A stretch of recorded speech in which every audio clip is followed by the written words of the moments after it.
From the Delhi studios of Republic TV, it's time for the debate.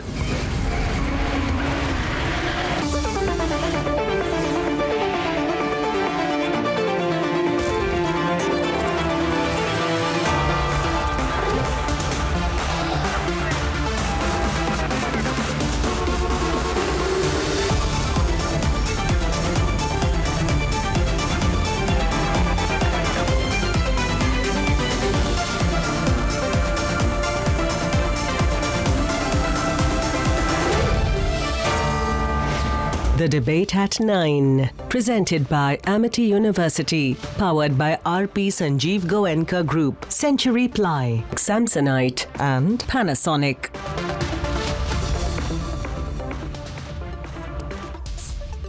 Well, good evening, friends. It's Friday evening. As we fill in for Arnab Goswami, this is Abhishek Kapoor.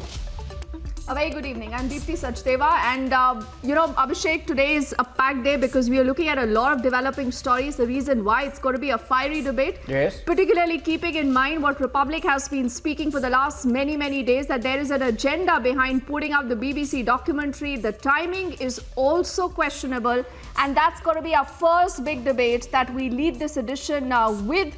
And the question we ask: who is trying to provoke students at the campus? And these are not even students, ladies and gentlemen. These are outsiders who are spotted at different campuses. So what is the plan? Also, an NIA charge sheet in the Praveen Netaru murder case reveals the Popular Front of India killer squads a reality. Can naysayers ignore this? That would be debate number 2. And our third debate that's coming up this evening at 10:30 is another big insult that is going out of Pakistan. You know, not fair to call this whether it's an insult, but Pakistan that has no money, it has no energy, it's in black, and people are wondering where are the lights. Now, also, India has sought a modification of the Indus Waters Treaty for the very first time, and that's going to be a big India versus Pakistan face-off. That's lined up at 10:30.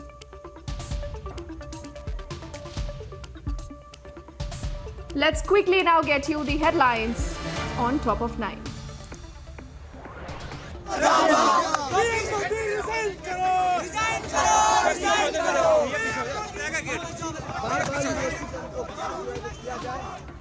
JNU Jamia now similar provocation at the Delhi University, massive ruckus and sloganeering and protest all through the day today. Don't even know whether they are students or not. Check their iCards first. First, check whether they are genuine students of this university or not. There was a call at 4 o'clock. There was a call at 5 o'clock also. These are some different people. We do not even know whether they are students or not. Proctor claims the protesters not from Delhi University, who's fanning the fire at campuses across India. Sensational revelations in the NIA charge sheet. The PFI kill squads plotted and executed Praveen Netaru's murder. Charge sheet exposes the Islamic State plot, says more Hindu leaders were on the target. It is a tough message and a notice that's sent to Pakistan. India seeks a review of the Indus Water Treaty. And sources say Captain Amarinder Singh is all set to be the next Maharashtra governor, replacing Bhagat Singh Koshiyari.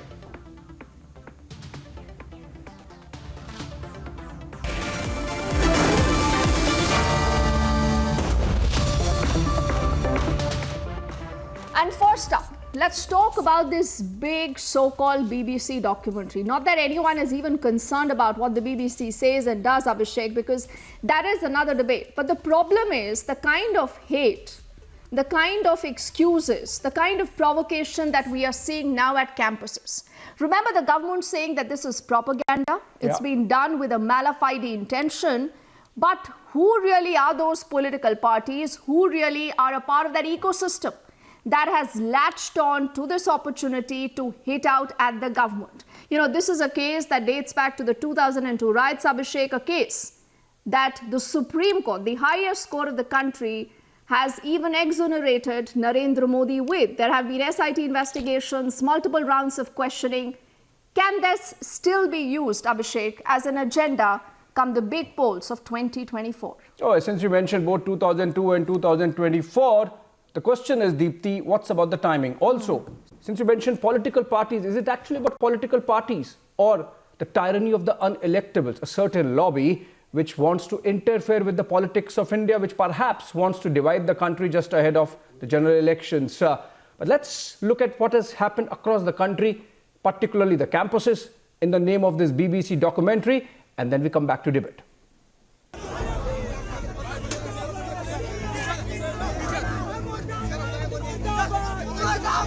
The government of India has made their stand clear. Let me just make it very clear. We think this is a propaganda piece designed to push a particular discredited narrative. The bias, a lack of objectivity, and frankly a continuing colonial mindset is blatantly visible. If anything, this film or documentary is a reflection on the agency and individuals that are peddling this narrative again. It makes us wonder whether about the purpose of this exercise and the agenda behind it. And frankly, we do not wish to dignify such efforts. And yet, one BBC docu-series has become a focal point to polarize and provoke. On campuses in Chennai, You're certainly bound to come to this conclusion. in Thiruvananthapuram,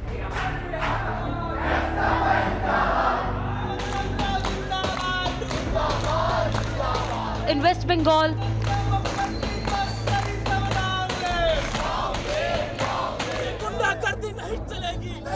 in Hyderabad,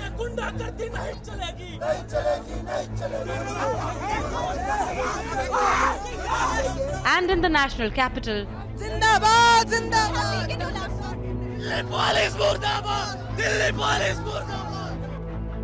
Section 144 has now been imposed in certain campuses. Some are hinting they are outsiders. We don't even know whether they are students or not. Check their I cards first.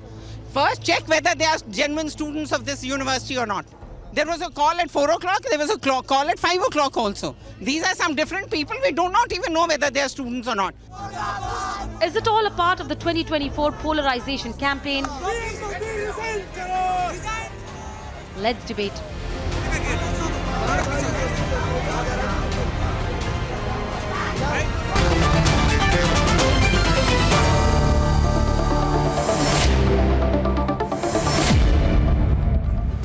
So what is the plan? What is the agenda? Is this really about a documentary, or this is about an opportunity to target Narendra Modi? And what about the Supreme Court? Are people not aware of what the Supreme Court has said, or is it all kosher because this is about being anti-Modi? Let's say good evening to Lord Rami Ranger, member of the House of Lords, joining us in the broadcast from London. Aarti Tiku Singh is a foreign and strategic affairs expert. Also on the broadcast is Abhijit Iyer Mitra, Savio Rodriguez, Dr. Suman C. Raman, Asif Sohail, Kapil Madan, and Majid Haidri is completing our panel. And Abhishek, with your permission, I want to take the first question with Lord Rami Ranger, and then we can also get in Kapil Madan, who's been on a previous debate, but he clearly doesn't see anything wrong in how the entire provocation is playing out on the campus. Lord Rami Ranger, if I can start with you, sir. How do you view what's happened so far? You know, there is a clear Supreme Court judgment on the 2002 riots. Clearly, the BBC documentary does not speak much about it. And the timing many say is even more questionable. Coming in a year where India is building up to the big G20 presidency, leading up to the big elections in 2024, is this just the internal politics of UK that's playing out, or you believe that's more to the story? First of all, I think BBC has achieved its objective of dividing India, Hindu, Muslim, pro-Modi, against Modi. So they've already achieved their objective. We have to look at a very bigger picture. In this world, people with a smaller brain are ruled by people with bigger brain. They ended up dividing us in 1947, and the consequences are still with us. And this documentary has reignited that hatred, Hindu-Muslim hatred, once again. And I would like to appeal to the Muslim and Hindu leader that India belongs to you. India is our country. No foreign power or body should interfere in our internal. We are capable of dealing with our problem. Problems do happen in such a vast country with such big population. And the very fact Prime Minister Modi has popularity, he has been elected twice with increased majority, speaks volumes about the way he's conducting the country. Prime Minister Modi is not important at this point in time. India is important. India unity is important. India's rationalism is important. Prime Minister Modi is interested a role for few years, but India is our country from centuries, from 6, 7, 8,000 years old country. Let's not divide ourselves just because of stupid documentary which has no relevance, no meaning. We know Indian Constitution, the equality for all is enshrined, and people of every color, race, religion are equal. So therefore, I think we should just, they say, close, lock your door and don't call anyone a thief. BBC are trying to do exactly what their master did in 1947, and we lost million innocent people. 15 million became refugees in the country of their own birth, and the consequences of that hatred which they generated are felt even today. We are now we fought 3 wars, and we are now nuclear adversaries. So therefore, we have to be smart. People are smart. We have to be smarter. It is our country. Hindu, Muslim are going to live there forever, and we must never, ever, one incident divide us, and let's derail the progress India is making. We are envy of the world. Look at the way our economy is going. Look at the way our space, technology, medicine, IT. Look at the way we are exporting doctors, engineers, solicitors, teachers, and businessmen to the world. How we are shaping the modern world. How we have now given a first prime minister, non-white prime minister of Indian origin in number 10. Just look at the positive things. United we stand, divided we fall. And if we are not united, we will never be able to have economic progress. You don't need nuclear bomb to destroy India. You need Hindu Muslim rights, Sikh rights, this right. Religion is a very personal, private matter. Let's keep it within ourselves. And Indian Muslims are very intelligent, very capable, very successful. They can look after themselves. We don't need foreign people to tell us how we should conduct our affairs. We are a country with the largest democracy. Absolutely not. We never Absolutely had a not. I think you make the fair point. Yes. With your permission, I want to open up the debate. Before I get in Sumant, let's quickly also, Abhishek, get in, Kapil. Kapil, who's wanting to divide the country? Who's wanting to rake up the entire issue of the 2002 riots that already has been settled by the highest court of the country? So, you raise a very important point, and at least I, thank you for acknowledging the fact that there are some forces that are trying to divide the country. Perhaps that's the reason why the opposition is holding a Bharat Jodo Yatra, and I think this is need of the hour. And the fact that you also admit the fact that there are few forces that are trying to divide the country. So the message of the opposition is clear. The intent is very clear that there should, we should thwart all the attempts. Is BBC part of the opposition? That wants to. So is BBC sir, either a part of the opposition or a tool in the hands of the opposition? No. Abhishek, that's an anchor question. You can go ahead. Why are you so rattled? Why are you so rattled? Why are you looking so anxious today? I have not yet completed, and I suddenly, don't know what suddenly irked you. Allow me to make my point complete. I will answer the BBC. Kapil, that was an anchor question. Go ahead. Please be a little patient. Please be a little patient. So the fact remains, we should all thwart all and any attempts that is triggered to create any kind of divide in the country.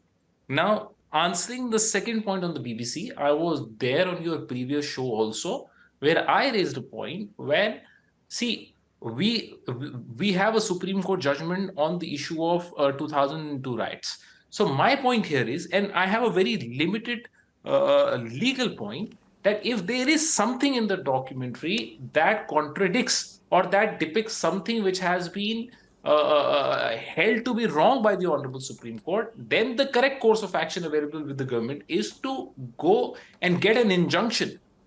Bring BBC to the court of law, get an injunction order against them, sue them for a libel, sue them for damages, and by following the correct judicial process, get a restraint order against the BBC.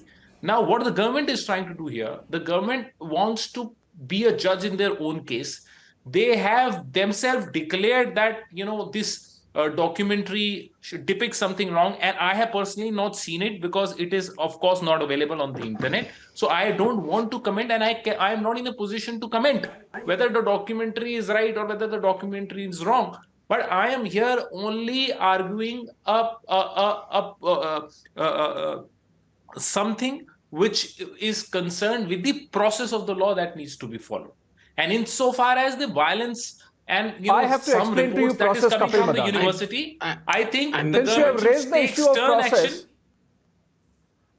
you got good 2 minutes. You got good 2 minutes. Now listen, Kapil Madan, since you raised the process of law question, let me answer you some facts. So let me bring in some facts under the spotlight, and then we take the debate forward, and it would help all the panelists to understand. The process was that once this BBC documentary was out, certain law enforcement agencies, which perhaps include some intelligence agencies as well, they brought to the notice of the government that there could be a law and order issue, and it could be building up.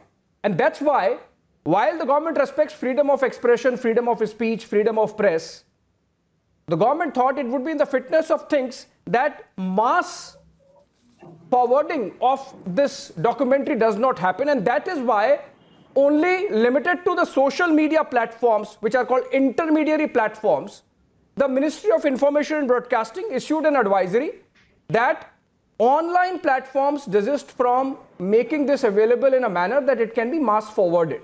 That's the limited intervention made under Section 69A of the Information Technology Act, which is a law of the country, right? And the relevant rules. And the government stopped there. After that, the government has not done anything. In fact, part 2 of the series, Kapil Madan, is easily available and can be seen. The question taking forward from here, having given you also, because you said, let the government get a restraining order from the Supreme Court of India, let me tell you, the Supreme Court has deliberated on this for about a decade and a half. It was a Supreme Court appointed and monitored special investigation team consisting of topmost investigators of the country, led by former CBI Director R.K. Raghavan, who was incidentally CBI chief not in the time of BJP government. And the Supreme Court then looked at a review petition, the Supreme Court then looked at a curative petition, and then only came to a conclusion that maybe it's time to move on. So that was the process of law which you were talking about, Kapil Madan, which has been followed. This is the law of the country. This is how a democracy functions. After that, there have been 2 elections with massive mandates. But we'll take that question. We'll take that question. Deepti, you can take it. Abhijit Iyer Mitra, he's on air. So let me take this to Abhijit Iyer Mitra. Abhijit, the straight question is, now that I have explained the process of law. Make my submission. Okay, Kapil Madan, I'll come back to you. Let others get involved. My question is to Abhijit Iyer Mitra. Abhijit, do you smell something about the timing? Do you smell something about the timing and the people involved? Abhijit Iyer Mitra. Look, I've watched this documentary, the entire first part and second part. It's 2 boring hours of my life that I'm never getting back. So I definitely want compensation for the BBC for that. Now, there is nothing in this that is new. Okay, the only thing that is posited as new in all of this is allegedly an FCO report, which, if you saw Jack Straw's interview, is again a case of he said, she said. They do not actually have any proof or anything. Even the lines that are quoted and shown in that particular documentary say reliable sources said this, reliable sources said that. Now, is there an issue with timing? Of course there is. You need to look at the way the BBC plays politics in the UK. Remember, the BBC has become an ultra woke, ultra leftist outlet. Its policies reflect its hiring policies. Its editorial decisions reflect its hiring policies. And, my own friends within the BBC tell me that they're now wildly popular with the Pakistani community within the UK. The question is, whose elections is it aimed at?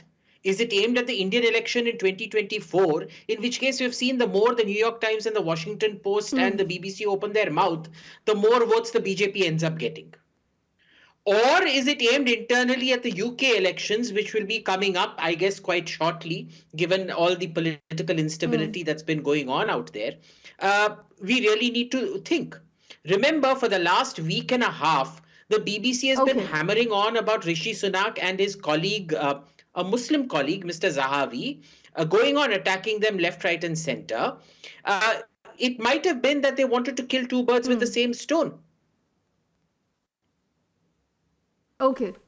But you know, Abhijit, I will say let's not even waste too much time talking about the BBC and its own credibility. That's no longer the debate for us. The debate now is the provocation. You know, how the government then, Abhishek, like you rightly explained, and you know, let's also have Suman C. Raman on the screen along with Aarti and Savio too, please now, because we've given ample time to Kapil Madan to respond, but he clearly, you know, when he speaks about internal democracy in the Congress party, you're forgetting what the, you know, how Digvijay Singh is allowed to belittle the army, our martyrs. You don't have a problem with that too. So clearly, you know, I don't know what your agenda is. Where does your heart lie, as in the Congress party, Suman?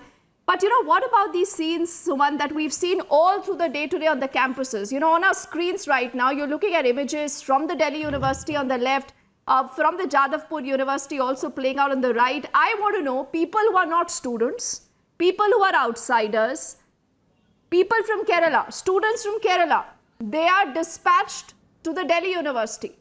Go and organize a huge screening, put out a huge screen, show the BBC documentary. I mean, for God's sake, you want to watch the documentary, go and do it at your home. Watch it on your laptop. Who wants to provoke, Suman? Yeah, Deepthi, first of all of this is squarely the fault of the government because of this ham-handed effort at quote-unquote banning / blocking access to this video. Hardly anybody would have seen it. As Abhijit said, it contains relatively little that's new. At least part 1 had very little that was new. Part 2 has a lot of new footage. But beyond that, there is nothing there which was not already in public domain by and large. So there would not have been this huge, upsurge of interest in seeing this documentary had the government not, in such a ham-handed and idiotic way, said that we are blocking stuff and blocking access to it and so on. So that was the first mistake. Whoever, advised the government to do that is completely responsible for what we are seeing on the campuses today. After that, it was merely a question of What the about various the NSUI? student unions What about the affiliated ISA? to the left, What about the SFI, taking Suman? matters into their own hands and saying that they will break the ban. Yeah. Sumant, let's also tackle the elephant in the room. You know, why do you have outsiders on campuses? What is their agenda? Why should they be there and say, you know, this is dissent being crushed when they exactly know what they're there for? You need to identify who these outsiders are. If you're saying that they were outsiders, Delhi police, who does the Delhi police come under? They come under the Home Ministry. So there is no reason why the Delhi police cannot identify who these outsiders are and bring them into the public domain.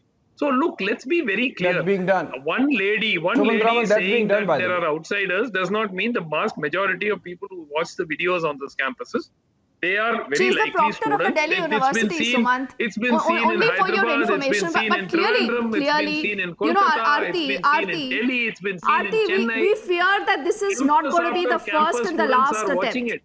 You know, in the build-up to the big 2024 elections, Aarti, and in this big year of the G20 presidency, this clearly is not going to be the last effort coming in from the toolkit. No. Who are you actually accusing? Who are you actually? Absolutely. Look, BBC is going after Rishi Sunak, or they're the going outsiders. after Nadeem Zahavi. They're going after No, I'll tell you. The outsiders. Let Aarti respond, then I'll tell you who we are accusing of who we are indicating to. Sumant Raman. Who is the person? Let Aarti come in on that question that Deepthi has asked. You have to accuse an individual. The British government has clearly disassociated itself from the contents of this document. I would tell you. Sumant Raman, let Aarti respond to the question asked by Deepthi. Yeah. It is shameful that our own people, our own political organizations, political parties are actually defending a vestige of the colonial mindset, which is BBC. BBC has been accused of racism. BBC, which was actually set up in 1925, it was part of the empire. It still is part of the empire, the colonial empire. They continue to have the colonial attitudes towards the so-called, brown savages, as they would see us. And I am shocked that some of the people sitting in India are defending and justifying BBC, which actually has no moral gumption, has actually no problem banning and blocking Russian TV over the war in Ukraine. I mean, nobody has asked Britain, nobody has asked UK, nobody has asked BBC that why do they not show the Madam, reportage BBC has not from banned Russian media? Why do they not cover stories from the Russian side? Now, my issue is that they are covering. BBC, they have correspondents for the on the first Russian time, side. is not doing this. Madam, which world are you in? BBC. Sir, आपको मैं बता रही हूँ. Please listen to me. Madam, you are factually incorrect. BBC is covering the Russian side as well. In fact, they have a correspondents in Moscow. They have a correspondents in all major Russian cities. Listen to me. Why don't you just listen to me?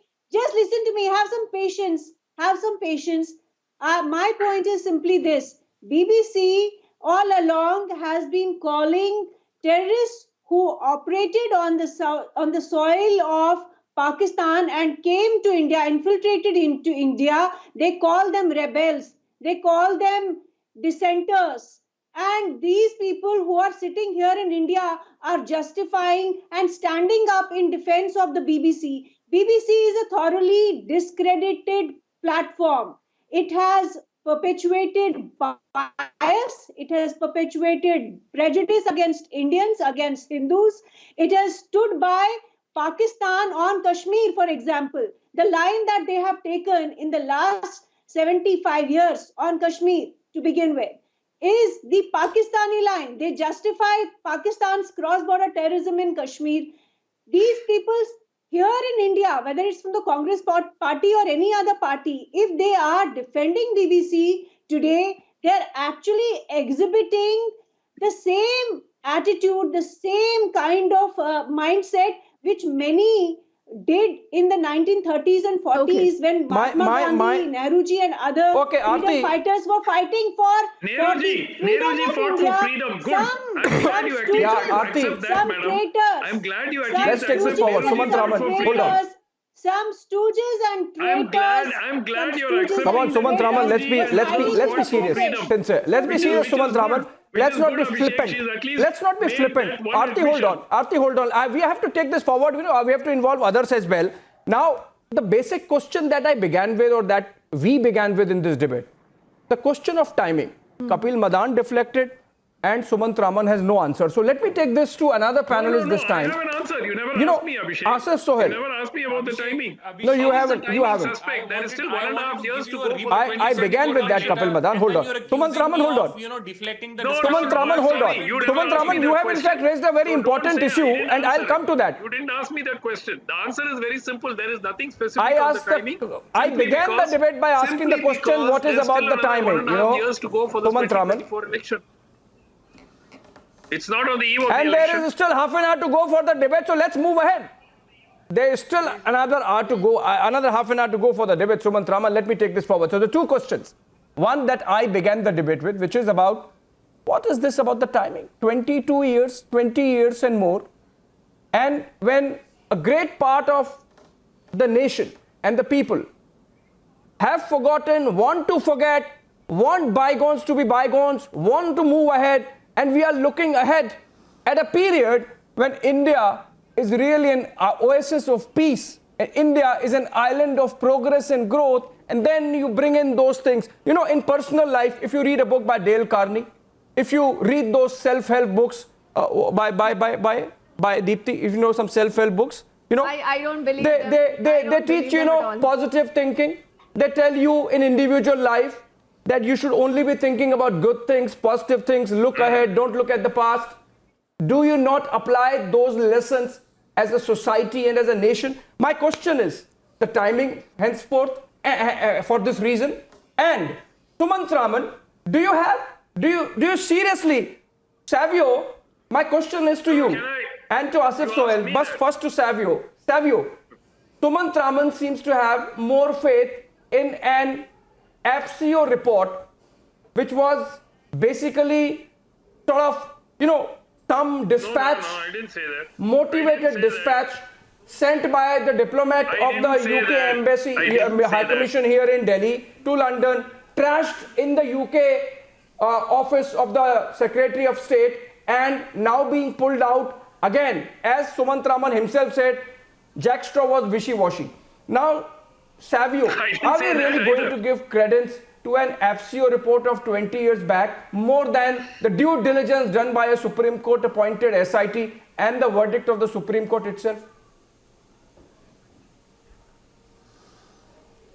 Well, I'd like to make 4 points, and I hope the panelists give me that time to make 4 points.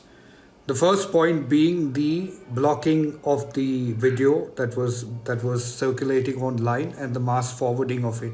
Now, this is not the first time that the BBC has been blocked in India. In fact, if Kapil Madan goes into a little bit of history, he'll realize that in 1970 and 1975, the BBC was banned in India. They were banned from putting out programs that were against the government at that point of time. And the Prime Minister at that point of time was Indira Gandhi. So this is not the first time. Go back a little into history. The second comes to the part of people wanting to watch the documentary. Now, the reason, to the best of my knowledge, why the government did act towards blocking the YouTube videos and the other ones available online was because the intelligence agencies were afraid that they could lead to a certain amount of riots or mass protests that were going to turn very violent. And therefore they decided as a precautionary measure to ensure that the videos were not available, as Abhishek had said earlier.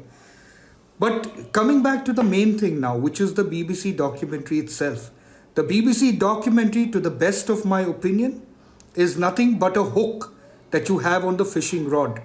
And the fish that they're trying to catch really is the communal harmony that exists in India. It is the communal harmony that they want to play with. And that's very important for us to look at as far as we are concerned as Indians. Because right now, either side of the spectrum, whether it's the opposition, whether it's the ruling, whether it's people who want to sit on the fence, the most important thing for us to realize as a nation is that time and time again, if there is one hook that the world has used against India, it's the division based on religious lines. And that's exactly the purpose of this particular video. The purpose of the video is to stir a hornet's nest, to create a fear psychosis of the fact that the minority will continue to remain in danger. And I think time and again over the last several years, this government has proved that it is not against the minority as it's been portrayed.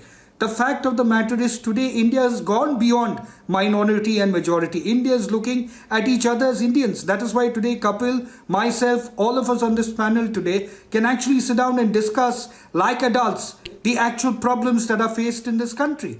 And the most important thing for us to understand that we have to look at this problem as Indians. And therefore BBC is wrong not in its production of the video. It is wrong in trying to do just that, divide.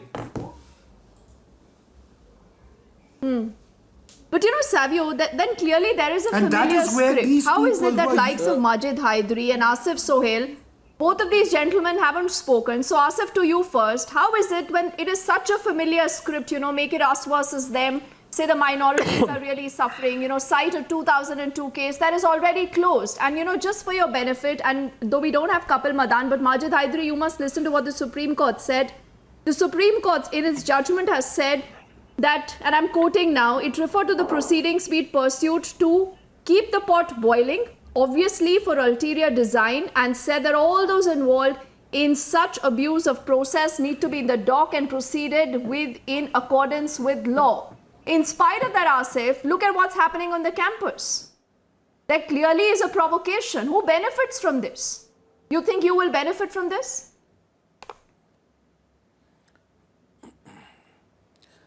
Madam, see, what is happening is bringing a big shame on the international platform to the India as well as Indian. I'm not talking about particular religion, I'm talking about entire India and the Indians. No, by whom? I don't understand. Who's bringing shame? Madam, let me complete it. Please, Madam, please let me allow. And why bring shame after 20 years? I mean, why bring shame after 20 years, even if that is the objective? They're putting out a factually untrue, a convoluted version of what happened in 2002 versus what the Supreme Court has said. You're in the country. I'm sure you're aware of what the Supreme Court has said, Asif. Sir, yes, ma'am. So let me finish it off. See, madam, the massacre, we cannot forget what happened over there. ठीक है, जो लोगों को मारा गया, there was a rapes, there was a murders, brutal murders to both the communities. That cannot be forgotten. And the Supreme Court has very given unfortunate. a clear cheat to the Prime Minister, not about the Gujarat riots. See, let me finish it off. What happened is Gujarat was a reality, and somewhere someone was involved in it. That was been, I think, I have not seen the documentary, but what I have observed that, they have shown the pain and cry of all the communities, not to the particular religion. It's not about the Hindu versus Muslim or Muslim versus anyone. It's a pain versus the death. The people have lost their wives, mother, daughters, and the controversies what been going in the universities, why they have been allowed to do the screening for Kashmir files. Earlier also there was a movies made on Indira Gandhi, Prime Minister, and other political leaders. There was no controversy. Why? See, this is agenda has been clearly made by BJP. We are obviously trying to deflect. Madam, I don't understand how you can speak about the Kashmir files and this in the same way. And I'll tell you why. Because this is something that has been scrutinized by the highest courts of the country, Asif. Why don't we accept that? Let me finish it. The RSS I am not interested in putting anything in your mouth, by the way. No, I'm not putting any words in your mouth. All that I'm saying is the Supreme Court has made it very clear.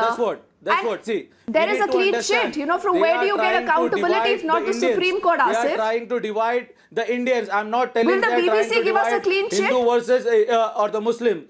They are trying to divide the Indians. Together as an Indian, he admitted. To fight he these admitted. Forces, evil he admitted forces that they're trying to divide on our country. Right? So exactly, that's what I'm saying, because you have made that admission that there is an attempt to divide Hindu versus Muslims here. So Majid Hydari, because you still haven't spoken, and then we'll take this to round 2 with everyone. Majid Asif has admitted that there is an attempt to polarize. There is an attempt, Majid Hydari, to pit the Hindus versus Muslims. But why are we falling in that trap? We need to accept it. Why are we falling in that trap, Majid Hydari? We need to accept that. There was a genocide. See, Dipti and Abhishek, I will firstly start with a very humble appeal to the student community, especially. This needs counter. There was no genocide, for God's sake. The facts are to the contrary. Majid Hydari, what has happened in Kashmir is genocide.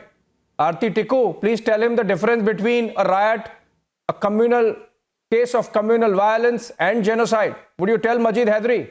Majid.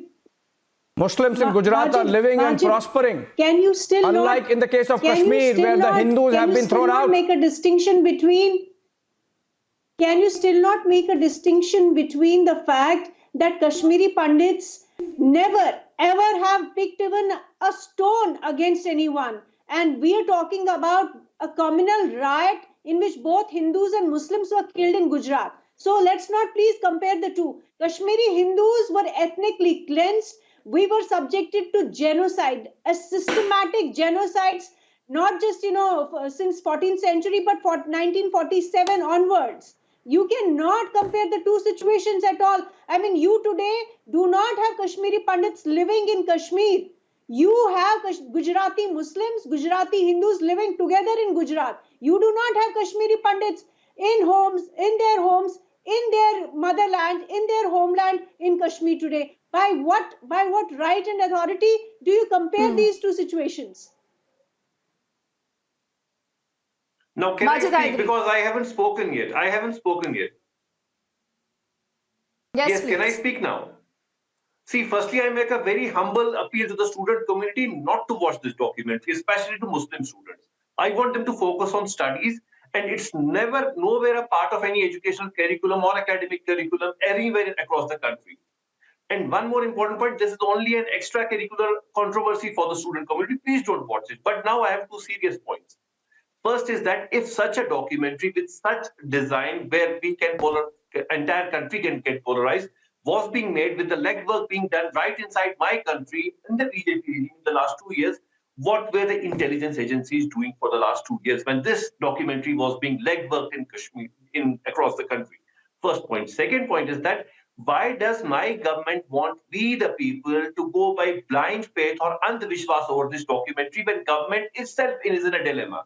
The government has blocked it, it has not banned it. So what have we the people to do? Can government come up with any clear-cut stand on the documentary if this is so harmful for the interest of the nation and the integrity of the Prime Minister? What is the stand of government? Why is government in a dilemma? Why is government not coming up with a clear-cut reply to what we the people have to do, and why we should go by a blind faith with the Vishnu Gurus of this new age world as No, I'm confused.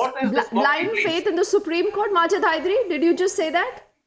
No, are you saying we must not blindly trust the Supreme Court of the country and trust the BBC? No, I am saying the government stand over this documentary. It's people are being asked to go by a blind faith. I mean, I don't know what I have to do with the documentary. Will it be a They said it's very, very clear. It's Malafide propaganda. Watch it. It is propaganda, Abhijit. It is all in dilemma because government doesn't know. It has become the Anjali case, how Anjali was dragged on the New Delhi roads for many hours. The same is being done with this document. The other way to ask this question is, had the government not even banned/blocked it, Abhijit, many people would have not even known that there is a BBC documentary. So somewhere with so much of chatter around this entire BBC documentary, have we given it more publicity than what it deserved? Has there been an overboard reaction? Unfortunately, we have, and we've gone about it in a very, very clumsy way. Remember, the documentary isn't banned. Only some links of it shared on Twitter are banned. For example, Mahua Maitra, the link she shared to part 1 and part 2 are still visible on her timeline. Right? Now, you're saying it is not banned, but then you're saying students can't show the documentary. Now, if the documentary is not banned, what is the crime in showing it? So the government has gone about this in an extremely ham-handed way. There is no clarity on what they are doing. Abhishek, what should the student community do with the documentary? You decide, please. You suggest what should students do with this documentary, please. They can watch it at home, Majid. The point is, if you want to watch it, you have an access to a link. Like Abhijit is saying, watch it at home. I say Muslim students should not. Why do you want to have people flying from Kerala to organize the screening in Delhi unless it's a provocation, Majid? No, I don't want Muslim students to be Umar Khalid. I don't want them to watch it as a part of controversy. Please, it's not part of their curriculum. So give a damn to this documentary if it hampers their career. So Majid has a point here. Majid has a point here that what the students have to do.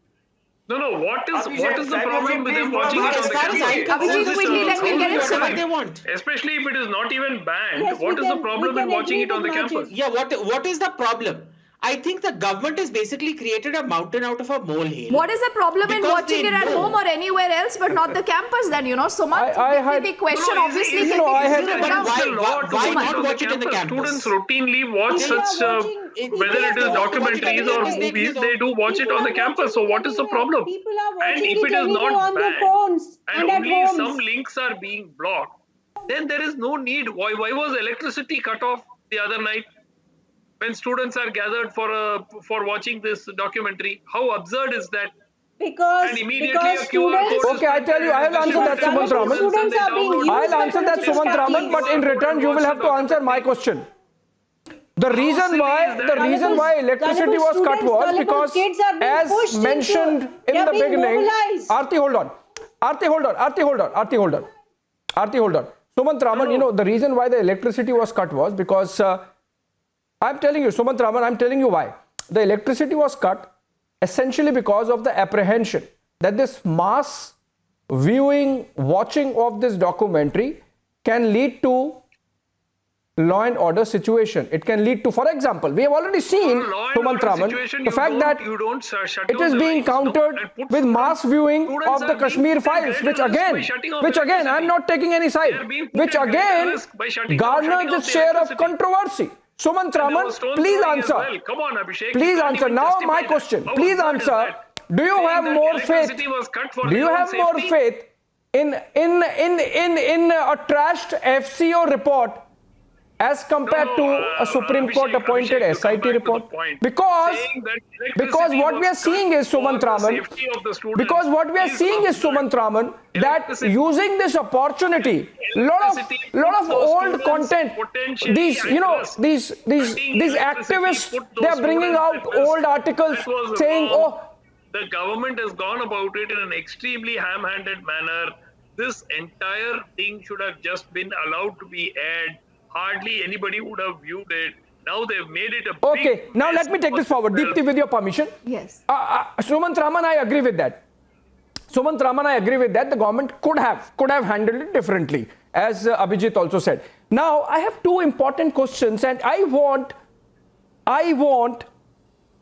Savio, I want Asif, and of course, I would want Majid Hydari also on that. And Deepti, I think later you have to take this to Lord Rami Ranger also. My question is, I watched part 2. Let me begin with Savio. Savio, keep your answer short so that I can take this to everyone. We have, I think, another 5 minutes for the debate. In the part 2, the focus is on CAA protests. The focus is on Kashmir Article 370 abrogation. Now, a perception is sought to be created, Savio, that somehow Kashmir problem is a Muslim problem, which it is not, obviously, right? It is not a problem for Muslims of India to address, or it is not a problem by which Muslims get impacted. It's India's problem. They are trying to give a spin, as their stated objective is, Savio, that these documentaries give a picture of tension between Narendra Modi or his government and the Muslims of India. Now, please tell me, what is the connection between the tension that Muslims have with Narendra Modi with abrogation of Article 370?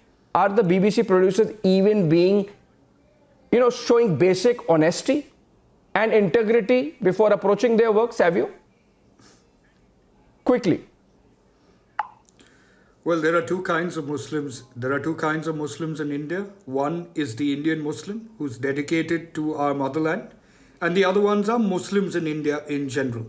They may have absolutely no dedication to the motherland. So, responding to Majid Hydari's question, I think the students of this that applies to every religion. Don't get into this. That applies to every religion. There might be Hindus also who have nothing to do with overt patriotism, still living their lives, and they are entitled to. Of course. No doubt. My learned friend, please don't be Which is why the Indian Muslim, the Indian Christian, the Indian Christian, the Indian Muslim, they were all the same. We are all Indians first. That's what I said right at the start. Now, coming back to the question, should the people watch the documentary, the students? They have a choice to make whether they want to or not. But while they watch it or while they don't watch it, the most important thing for them to remember is that the Hindu, the Christian, the Sikh, the Muslim, you are all one. This is India. That's what you should remember. No documentary is going to change that. So it's really good that Savio wants the students of a lot of fair points, Savio, and because we have limited time, Majid, I will come to you, to Asif, and also Lord Rami Ranger. But quickly first to Asif. Asif, so what is a larger consensus is that there are clearly ulterior motives behind this BBC documentary series. When this is a fact, why have we seen so much of confrontation on the campus? That is worrying. The issue is not the BBC. Like I said, the story has moved far beyond it. BBC has been exposed. Its malaise has been exposed. But today I want to know who's using the situation on the campus to provoke. Does this benefit you? Are you saying this is how you will win elections in 2024 against Narendra Modi?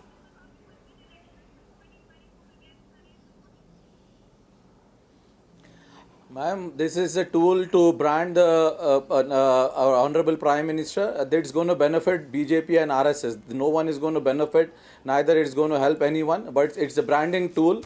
They want to create an unrest atmosphere in India by doing all these things. We had Kapil Menon saying the students and other people. That this is the opposition and the BBC coming together. We are ending the debate perhaps with Asif Sohail saying it's the BJP and the BBC which are together. Am I getting it right?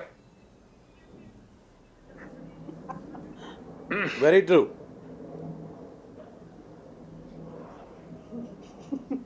So Majid, why are you falling in that trap? Why are you falling in the trap according to us? If he says it's a benefit to BJP, then make an appeal. Then make an appeal. Nobody should be watching this documentary in the country. That is why Majid is saying no one should watch this documentary series. I'm just telling you now. It's a part of the BJP toolkit to make the unrest among the people of India because they don't have anything. That's what. It has been the norm. Honorable Prime Minister wrote this article for the foreign media, not for any national paper here in the country. So that is how BJP draws inspiration from foreign media. I don't know why we cite the foreign media so much, Majid Haidri. You know, when you have a vibrant democracy as rich as India. But let's give the last word to Lord Ravi Ranger, who's been very patient. He's heard the entire conversation here. Lord Ravi Ranger, what is your final take? You know, you've heard the entire debate, how it has spanned, the kind of narratives, the nuances it has gone into. This is a hit job. This is proven now. But do you believe that this is just going to be the last attempt, or you think this is just one of the many attempts that we'll see in the run-up to the big elections of 2024?